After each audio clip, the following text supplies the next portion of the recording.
Hello and welcome back to another video with me, SPACETATUM Space Tatum. In today's video, it's a little bit on the easier side again. It's a little bit on the easier side.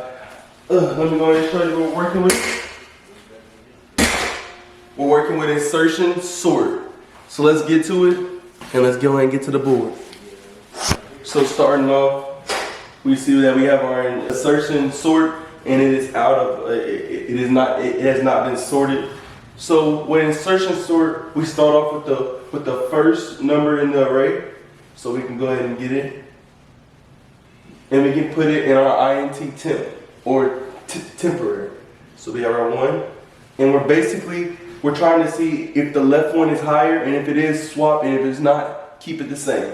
So on our left one is 1 greater than 6. No, 6 is greater than 1. So these are a swap. The highest one goes to the right.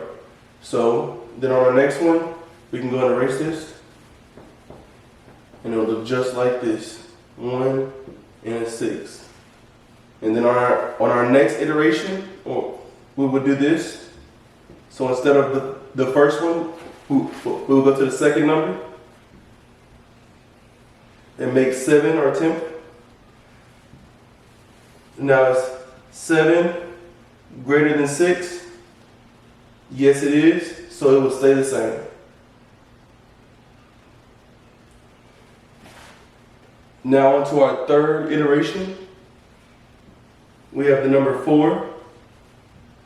So the number 4 goes into our int temporary, and it's 4 greater than 7. No, it is not.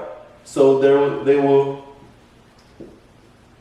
swap because 7 is greater than that. So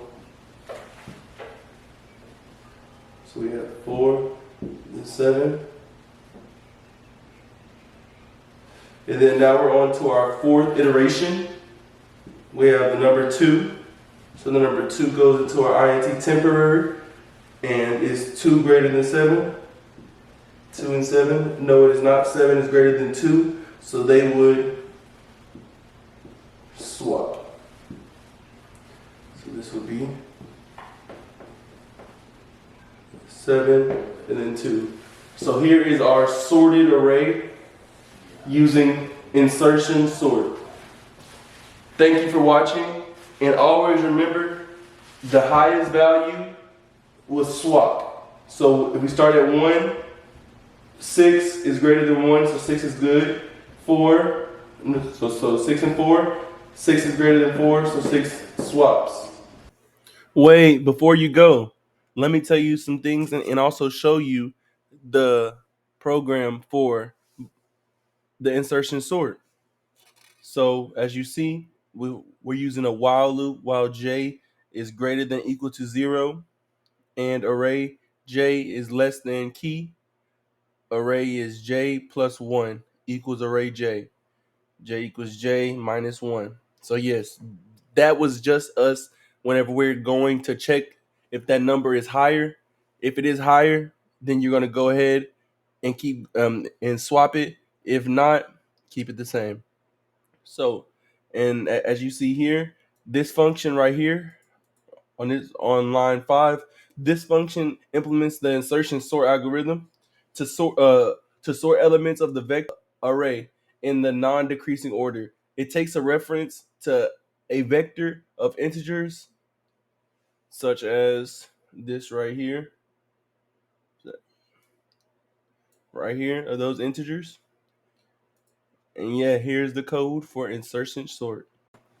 And also, it should print original array, and then it should show the array numbers of 12, 11, 13, 5, and 6. As you can see, we put it there, and then it's showing the numbers.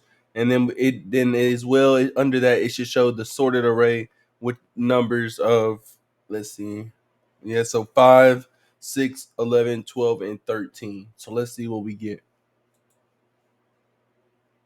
So yes, it is correct. We have our original array, which is of 12, 11, 13, 5, and 6.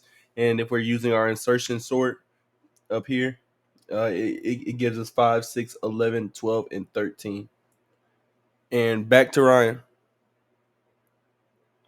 Thank you for watching this video about insertion sort. I really hope that you liked the video. Please remember to like, comment, and subscribe, and hit that bell for more post notifications. Hey, tuning out.